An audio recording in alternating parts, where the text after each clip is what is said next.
It all started in a chiropractor's office somewhere in Midtown about 20 years ago. I had an appointment with Dr. Wunderschnecker, a world-renowned scoliosis specialist. He made me strip down to my underwear and wait like an asshole in a small, cold room. Then he ordered some very unfriendly nurse to take my measurements and shoot all my x-rays.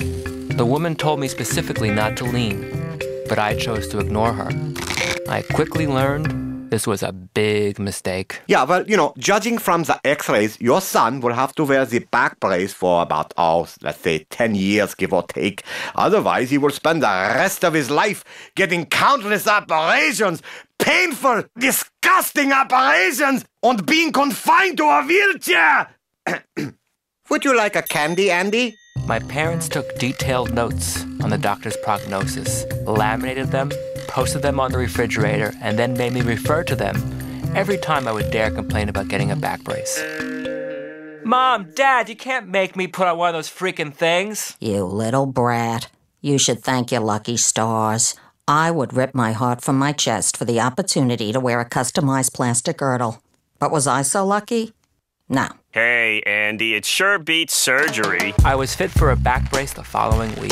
Hanging buck naked from a wall as nurses wrapped me from armpit to penis in plastic gauze was bad enough. But did they really have to display me in front of the whole waiting room? Oh, Andy, stop your fetching. Who notices? You'd think it was an iron lung. Now put your pants on, sweetie. All the way home, I contemplated throwing open the back door and hurling myself into speeding traffic.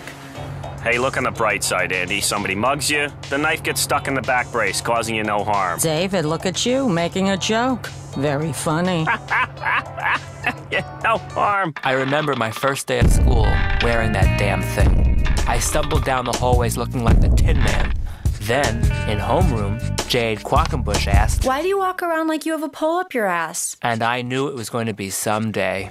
As if Jade Quackenbush's inquiry wasn't bad enough, my gym coach, Mr. Hasten, had to top it off by giving me that damn nickname. Hey, plug butt, haul ass, you're moving too slow. Again! Then, 3 things happened that would torment me for years to come. First, on the way to science, I fell down and couldn't get up. I flopped around helplessly until finally the school janitor pushed me over with a broomstick. Second, in social studies, I was the center of a new game. But I really had no idea that it involved my back brace and darts. Third, during math class, I felt an emergency coming on. Oh no. It was a number 2. So I grabbed the bathroom pass and ran. Not now. But I couldn't undo my brace fast enough, and consequently did the unthinkable. Oh no.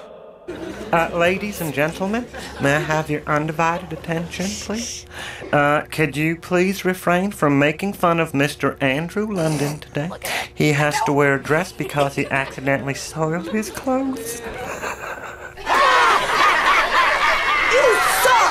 After school that day, I made a pact with myself to smoke enough cigarettes to grow tumors the size of watermelons. If my parents were going to force me to grow up handsome and straight, by God, I was going to get lung cancer before their wish came true. Late one night, God paid me a visit, disguised as an eraser. We had it out. God! How can you do this to me? I just want to be an ordinary teenager. I'm sorry, my son, but you are one of my chosen ones. Are you saying being shaped like Humpty Dumpty is some sort of privilege? Not exactly, my son. God! I'm begging you, please, get some other schmuck to wear this thing. Just not me! I am sorry, but tough shit, my son. After my bout with God, I started hiding my brace in a pit that I dug in my backyard. It certainly eased some of the ridicule I was getting at school, but nonetheless, without my brace on, all my clothes were about 100 times too large.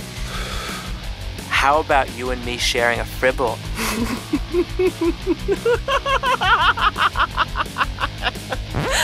No.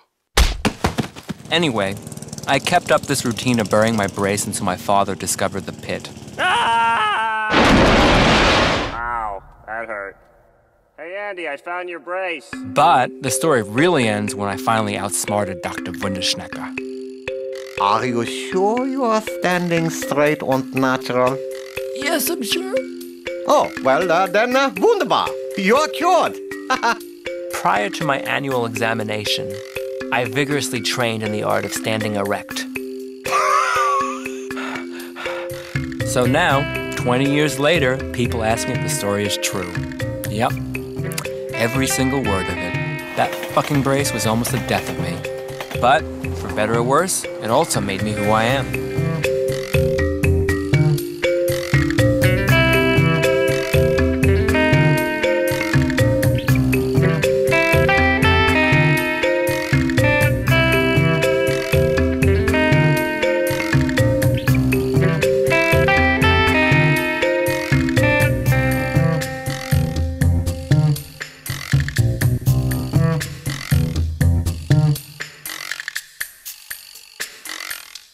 Here we go. Oh, yeah. G-Dog in the house. G-Dog in the house. Bring your hands up.